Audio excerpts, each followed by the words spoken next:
आज मैं मधुश्रावणी का 12वां दिन का तीसरा कथा सुनाने जा रही हूँ। 12वां दिन का तीसरा कथा है कि किस तरह से गौरव से गोसाउन का देह पूरा फट गया। तो गोसाउन का देह फटने का कथा आज हम सुना रहे हैं। कुछ दिन के बाद गोसाउन को 5 बेटा हुआ, जिनका नाम क्रमशः ओघू, कछु, महाभाग, श्रीभाग और नागश्री रखा गया। लिली को कोई संतान नहीं हुआ, क्योंकि उनको धर्म का तनिक भी लेस नहीं था और गोसाउनी धर्मात्मा थी, इसलिए उनको सब तरह से वे भरी पूरी थी। गोसाउनी अपने देवर चनाई को इस मंत्र से हमेशा आशीष देते रहती थी, क्योंकि चनाई के कारण ही उनको 5 पुत्र रत्न प्राप्त हुआ था।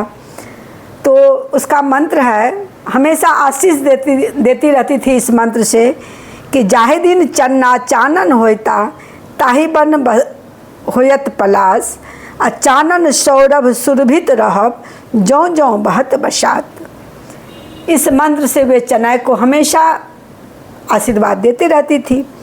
लिली को ये सब सुनकर बहुत ईर्ष्या होता था।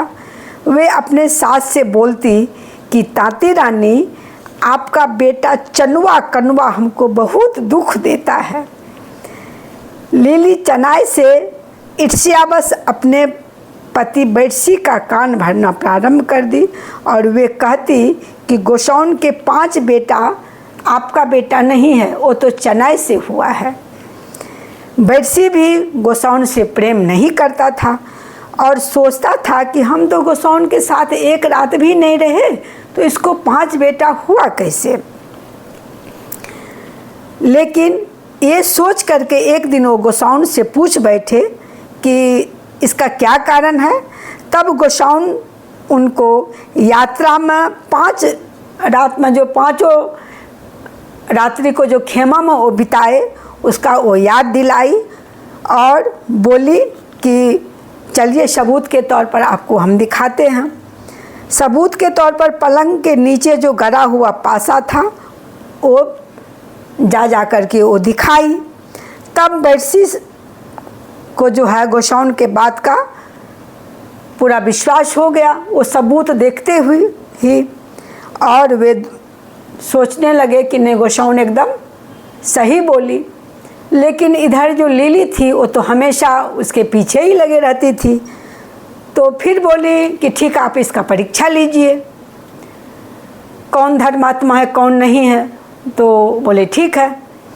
तो गोसाउन को क्या कि चावल, लोहा का चावल वो बनवाए और पत्थर का दाल। बोले गोसाउन को जो जाके तुम इसका खाना बनाओ। और लिली को खूब सुंदर चावल और अरहर का दाल दिए और बोले जाओ तुम इसका खाना बनाओ, यही तुम दोनों का परीक्षा है। बोली ठीक है। लिली बहुत घमंडी थी, वे बिना नियम निष्ठा से ही खाना बनाना शुरू कर दी, जिसके कारण उसका ना दाल पका और ना चावल पका, दोनों असिद्ध ही रह गया। किंतु गोसाउन धर्मात्मा थी, वे बहुत नियम और निष्ठा के साथ भोजन बनाना शुरू की। उनके नियम और निष्ठा से लोहा का चावल और पत्थर का दाल पूरा सिद्ध हो गया। इस परीक्षा को देखकर लोग गोसाउन के धर्म का पूरा प्रशंसा करने लगी कि ये कितनी धर्मात्मा है कि लोहा का चावल को भी ये अपना धर्म से पका दी। और सब गांव का आदमी जो है सब जो इसका बहुत प्रशंसा करने लगी, जिसको सुनकर गोसाउन के देह गौरव से फट गया। इस प्रकार मधुश्रावणी के 12वां दिन का तीसरा कथा गोसाउन का देह फटने का कथा संपन्न हुआ।